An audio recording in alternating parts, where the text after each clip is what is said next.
요건 많이 들으셨죠? 민생회복 소비 쿠폰.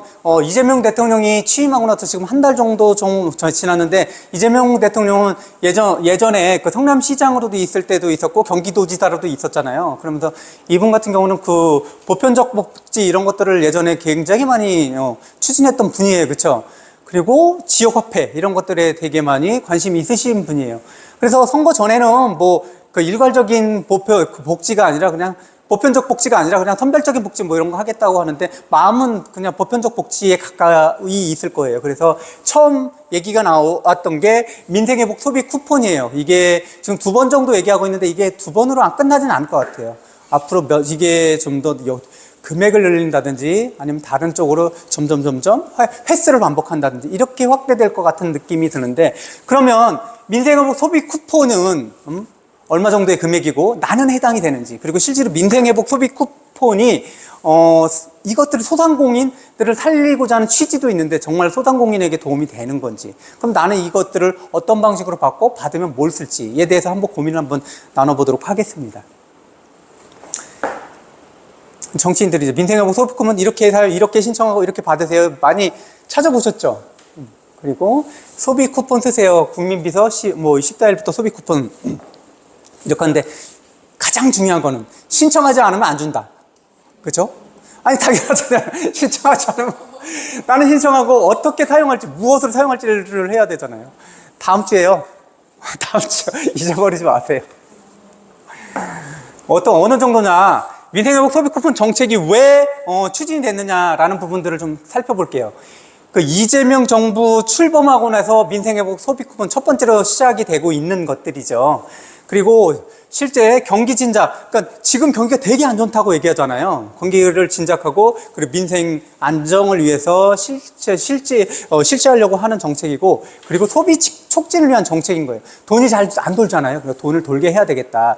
소상공인, 자영업자들이 되게 힘들잖아요. 그리고 상가 공실 난 것도 어마어마하게 많죠. 루원 가보시면 금방 아시잖아요. 상가 공실 나고 나가면 한참 비어있고 또 들어왔다가 금방 또 나가고, 이런 공실들이 되게 반복이 되고, 다 우리들 이웃이고 그리고 소상공인들이고, 소상공인뿐만이 아니에요. 좀 기업이 웬만큼 크다라고 해도 다 같이 어려운 그런 시기이지 않을까라는 생각이고, 경제성장률 이런 것도 봤을 때 우리나라 맨 처음에는 뭐 1.5, 1.2 얘기했다가 0.8 얘기했다, 0.3밖에 안 되는 거 아니야? 이런 얘기들이 되게 많이 나온다는 거죠. 생각해보면 경제성장률이라는 것들은 우리가 생각했을 때 이렇게 생각하면 돼요. 0.5, 되게 보통 예전에는 우리 2% 이랬잖아요. 그게 어느 정도 뭐랑 가늠해 보면 되겠냐면, 그 경제가 성장하는 거하고 그걸 생각해 보세요. 인플레이션율이 보통 얼마예요? 정부에서, 중앙은행이나 정부에서 요 정도면 괜찮아 라고 하는 인플레이션 정도의 비율은 2에서 2.5예요. 그쵸? 2에서 2.5. 그 정도는 돈의 가치가 떨어지는 것들이 그 정도는 괜찮지, 훌륭한 거지. 심할 때는 막 5%, 7% 막 이랬잖아요. 한 해에. 그것들이 누적돼서 나타나는 거잖아요. 누적돼서 복리효과처럼 나타나요. 돈의 가치가 떨어지는 것도. 잘 보세요. 그럼 보통 인플레이션율을 2에서 3 사이로 막으면 잘한 거라고 생각하는데, 이거는 지금 우리나라의 경제 성장률이 0.8이다, 1이다 그러면 어떻게 되는 거예요? 그냥 밀리는 거예요. 계속 나라의 경제가. 그냥 가만히 있어도 밀리게 된다. 적어도 인플레이션율은 넘어야지만 그래도 한 나라의 경제가 뒤로 후진하고 있는 게 아니다라는 그런 생각을 가지시면 된다는 거죠. 그런 비교할 수 있는 대상들을 가지고 계셔야 돼요. 우리가 보면 금리가 그러면 내가 은행으로부터 봐서 정기 예금이라든지 정기 적금의 금리가 2%야. 3%야. 3% 맞나? 적나? 2% 맞나? 적나라는 걸 생각해 볼 때 이렇게 생각하면 되죠. 대개 보면 은행을 통해서 이자를 받는 것은 무위험 수익률이라고 그러잖아요. 은행이 망하더라도 뭐 5천만 원, 이제는 1억까지 보상받을 수 있다고 하니까. 그 무위험 수익률에서 내가 이자 받는 게 2%다, 3%다, 이거 많은 거야, 적은 거야 라고 했을 때 실제로 뭐 기준이 돼야 돼요. 기준이 뭐가 있느냐. 그럼 적어도 인플레이션 해지를 하는 게 좋을 거 아니에요. 근데 2.5에서 3% 정도 안에만 들어도 그 정도면 인플레이션 괜찮다 그러면 인플레이션 3 정도는 해지해야지 내 돈이 녹아나가는 게 아니잖아요. 그런 기준들이 있어야 된다는 거예요. 그리고 뭐 어떤 것들이 있냐면 주택이라는 것들, 지금은 뭐 아파트가 굉장히 많지만 예전에 21세기 자본에 보면, 토마 피케티가 쓴 그 21세기 자본에 보면 그 사람이 예전에 연구했던 영국과 프랑스, 제일 오래된 그 자본주의의 제일 오래된 나라를 200~300년의 역사를 이렇게 한번 검증을 해봤더니 실제로 주택이 가지고 있는 수익률은 연간 수익률을 5%로 봤어요. 그럼 연간 수익률 5%로 봤을 때 이 주택의 가치는 없어진다고 본 거예요. 그럼 그렇구나 라고 생각하시면 돼요. 우리나라 그럼 대부분 주택에서 나오는 수익률은 5%? 뭐 그런 정도로 생각하시면 되고, 그리고 뭐 나중에 좀 말씀드리겠지만 주식으로 받는 코스피로 연간 수익률을 낸다면, 코스피가 등장한 게 1985년부터 등장을 했다고 치면 지금까지 쭉 계산해 봤을 때는 실제로 50년 정도가 진행이 된 거예요. 이 코스피를 쭉 타서 연간 그 수익률을 봤을 때는 되게 우리나라 같은 경우는 어느 정도가 되느냐 하면 한 5%, 6%, 뭐 5%이 정도라고 생각하면 돼. 그러니까 거의 다 비슷해요. 거의 다. 주식이든 아니면은 주택, 아파트든. 우리나라예요, 우리나라. 미국은 좀 다르죠. 그건 이따가 다시 설명하고. 이렇게 뭔가를 볼 때는 본인의 기준들을 가지고 계셔야 돼요. 그래야지 비교가 되잖아요.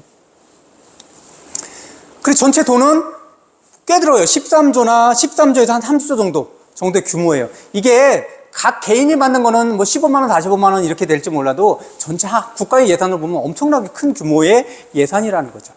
그럼 어떻게 지급받는데, 그럼 이런 지급 방식하고 대상들을 보면 1차 지급은 언제부터냐면 7월 20일부터 전 국민 15만 원은 누구나 주는 거예요. 누구나. 그 사람이 소득이 1,000만 원이든 100만 원이든 1억이든 소득이 없든 다 상관없이 누구나 15만 원씩 다 받는 거예요. 우리 집 4식구인데 가장만 받는 거 아니, 다 해요. 4식구면 4식구 다. 60만 원 기본이에요. 1살이든 2살이든 3살이든. 그래서 다 기본 15만 원 지급 받습니다. 이거는 누구나예요. 그리고 그 다음 플러스 알파. 그리고 아니면 멈추는 사람들이 있죠. 첫 번째 1차 지급은 이때 다 된다. 그럼 또 이 15만 원 말고 더 받는 사람들 있겠죠. 다 형편이 조금 어려운 분들, 차상위 계층이라든지 한부모 가정, 뭐 이런 가정들 같은 경우는 30만 원이에요. 기초생활수급자는 40만 원. 그럼 최대 얼마나 받아요? 40만 원. 그리고 대부분 얼마나 받아요? 15만 원. 이렇게 생각하시면 돼요. 그럼 기준이 뭔지 요 정도 받는다고 생각하시면 되고, 우리 가족은 얼마나 받아요? 그럼 인구수가 아니라 가족수 곱하기 15,000원 하시거나, 여기에 해당되시는 분들은 저렇게 하시면 될 거예요. 넘어갈게요. 그러면 지급 방식과 대상들을 보면 비수도권 주민들은 아까 거기에다가 3만 원을 더 줘요. 수도권 알죠? 서울, 경기, 인천 외 모든 지역은 3만 원을 더 줘요. 인구 감소 지역 이런 게 있어요. 인구가 계속 주는 지역들. 근데 그것도 수도권에 있는 지역들은 빠지죠, 당연히. 인구 감소 지역 주민들은 5만 원 추구해요. 5만 원. 그리고 2차 지급은 되게 추석 때 정도로 생각하고 있어요. 추석 때 즈음에서. 그럼 추석 때쯤 하면 사람들이 말을 많이 할 거 아니에요. 친척들과, 돈 들어줬다고.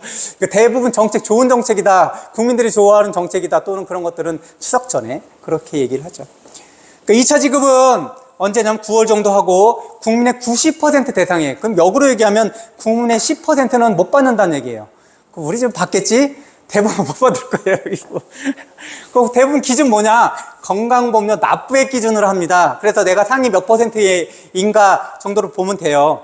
근데 건강보험료만이 아니라 그 사람들이 가지고 있는 전반적인 재산, 또 여기에 추가가 될 것이고, 다른 기타 특별히 뭐 다른 것들이 있으면 그것들 추가되거나 빼거나 뭐 이럴 거예요. 그러니까 대부분 주축은 뭐냐? 건강보험료 납부액 정도. 25만 원 넘는다? 못 받아요. 30만 원 이렇게 받으면 되는 사람들. 우리 애들은 건강보험료 안 내잖아요. 막 이런 거. 부모 기준이에요. 그러면 그런 아이들은 부모에서 그 아버지 또는 어머니 밑으로 다 들어와 있다. 그러면 그 부모님 건강보험료의 밑에 있는 그 아이들이나 이런 가족들은 그 건강보험의 주체의 기준에 맞춰서 받는 거예요. 그분이 못 받으면 다 못 받는 거예요. 그러니까 10%를 못 받더라. 그러니까 내가 어느 정도 되는지 한번 찾아보시면 될 거예요. 건강보험료. 그래서 보통 제가 한번 얼추 봤을 때는 보통 연봉이 9천이다. 그냥 다 세전이에요. 세전. 연봉 9천이면은 우리나라에서 5% 안에 들어요. 연봉 9천이면. 합쳐서. 가구당. 꼭 그렇게 생각해 보시면 우리가 될지 안 될지를 아실 거예요. 그래서 어떻게 되냐면 최소 얼마예요? 15만 원. 한 사람당, 우리 가족에. 그리고 최대 55만 원. 이 55만 원 아까도 얘기했지만 기초생활 수급자인 경우. 그렇게 돼 있는 거죠. 이렇게 차등 지급한다라는 거예요. 차등 지급. 그러니까 보편적으로 다 받는 게 아니죠. 다 받는 게 차등 지급하겠다.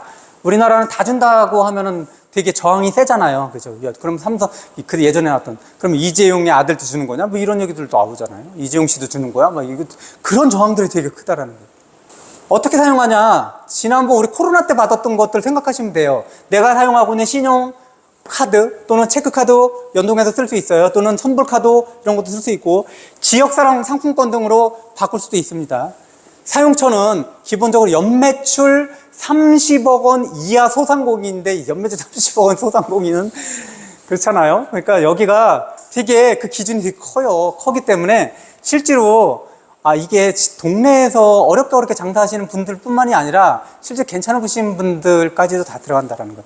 그래서 전통시장, 편의점, 주변 식당 이런 분들에게 좀 혜택이 들어갔으면 사람들이 가서 거기서 먹었으면 좋겠는데, 실제로 그러느냐. 그래서 이런 사람들에게 돈이 다시 흘러간다면, 지역화폐를 써서 흘러간다면 이런 분들이 경제적으로는 도움이 될 거잖아요. 이런 취지도 되게 많은데 정말 그러냐, 이 정책이. 이런 것들도 제외해요. 대형마트 안 돼. 그다음 백화점 안 돼. 면세점 안 돼. 배달앱 안 돼. 왜 배달앱이 안 되냐면, 배달앱을 통해서 소상공인들이 그 배달로 인해서 자기네들 물건을 이렇게 납품하기도 하지만, 이 배달앱은 거의 대형회사잖아요. 그렇죠? 배달의 민족, 쿱 이런 데 같은 경우는. 그러니까 배달앱을 사용하면, 배달앱을 운영하고 있는 회사는 대기업이잖아요. 사실 보면.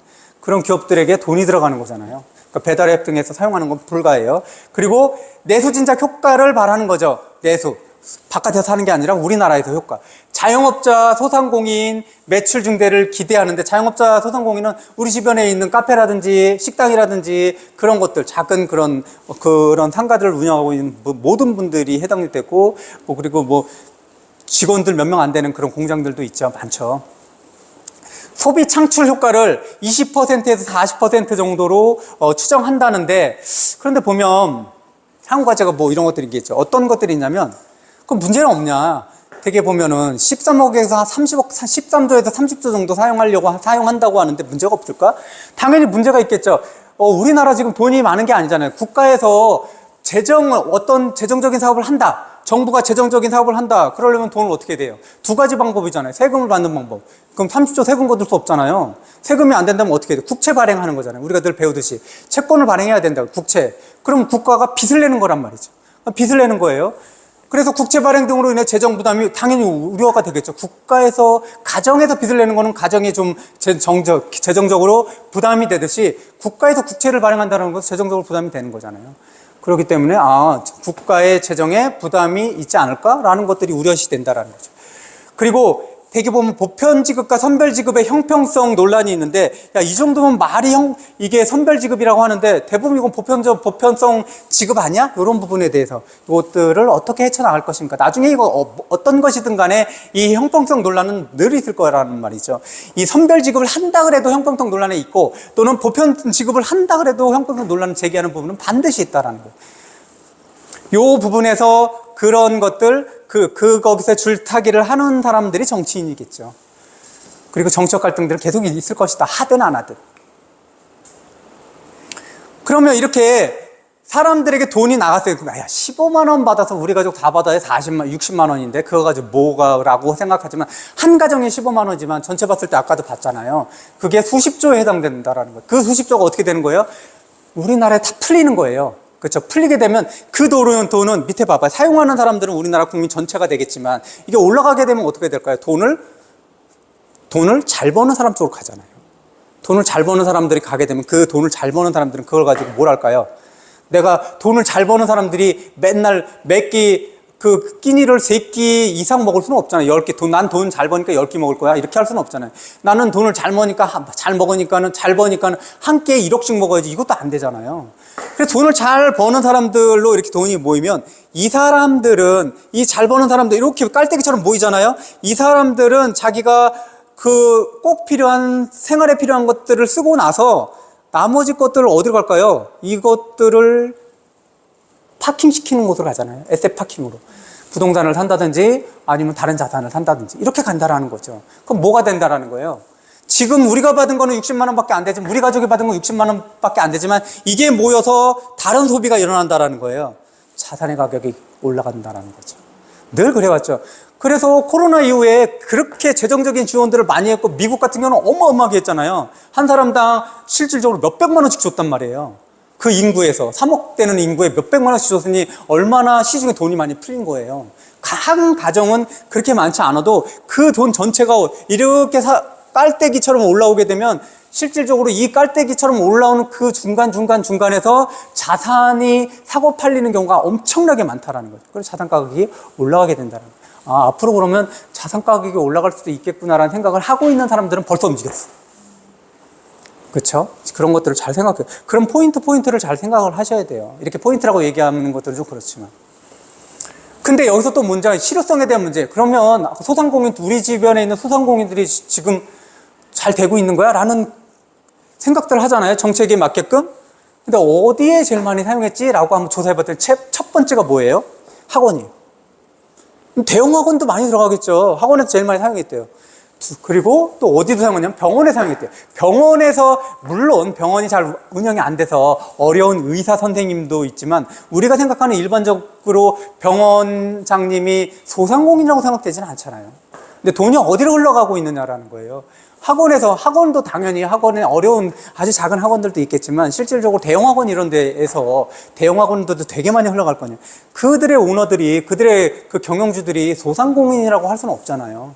근데 돈들의 대부분들은 정책은 실제로 소상공인을 위한다든지 우리 주변에 그렇게 해서 생계를 유지해야 되는 분들로 돈이 다 가는 건 아니더라 라는 부분들이 계속해서 밝혀진다라는 거예요. 그러니까 이 부분에 대해서는 앞으로도 좀 해결할 수 있는 여지들이 많다라는 거겠죠. 그리고 지속적인 모니터링이 필요할 것 같아요. 그리고 이게 투명적으로 집행되는 거 맞아? 라는 부분들이 계속 나올 거고, 보완책은 앞으로도 계속 될 것 같아요. 앞으로 5년간은 실질적으로 이런 소비 쿠폰이라든지 그 민생 안정화 부분들이 되게 많이 나올 거예요. 되게 많이 나올 거고, 오늘자 뉴스 매일경제신문에 나왔던 것들 중에 결이 좀 다르겠지만 우리나라 그 전세 사기로 인해 가지고 피해 본 분들이 한 3만 건이 돼요. 그래서 전세 사기의 종류들 제가 다 말씀을 드렸었잖아요. 그리고 전세 사기를 어떻게 예방하지? 라는 부분들도 많은데 그 중에 진짜 사기다라고 하는 것들 중에 대표적인 것이 신탁사가 그 소유권들을 가지고 온 거잖아요. 그리고 기간이 지나면 신탁사에서 다시 소유주에게 넘어간다고 그랬잖아요. 근데 그런 사기는 진짜 사기인데 그거는 원래 다 이렇게 그것들은 국가에서 구제해 주기로 했는데 이게 아니라 지금 앞으로 이재명 정부가 출범하면서 배드뱅크라고 들어봤죠. 이 배드뱅크는 뭐냐면 소상공인 같은 경우가 오랫동안 빚을 냈는데 갚지 못하는 거. 그렇죠? 자기가 빚을 낸 것들을 그거 왜 못 갚겠어요? 형편이 너무 어려워서 시간이 지나고 그리고 기한도 연장해줘서 도저히 안 되는 거예요. 그리고 회생 차원에서 국가에서 그 배드뱅크라고 해서 프로젝트를 마련해가지고 그것들을 빚을 탕감해 주는 거죠. 근데 사람들은 어떤 그런 소상공인이 1,000만 원을 빚졌어요. 또는 5천만 원 빚졌으면 국가에서 그거를 5천만 원을 탕감해 준다고 생각하는데 그게 아니라는 거죠. 왜냐면 은행에서도 그런 모든 것들이 다 5천만 원 빌려줬다고 해서 그걸 안 갚는다고 해서 그 채권들이, 빌려준 채권이 5천만 원을 팔 수 없어요. 이게 또 내려가고 부실 채권들은 내려가면 가격이 뭐 10분의 1, 20분의 1 막 이렇게 떨어진단 말이에요. 그렇게 떨어진 것들로 가격으로 사가지고 그것들을 소각시키겠다는 거죠.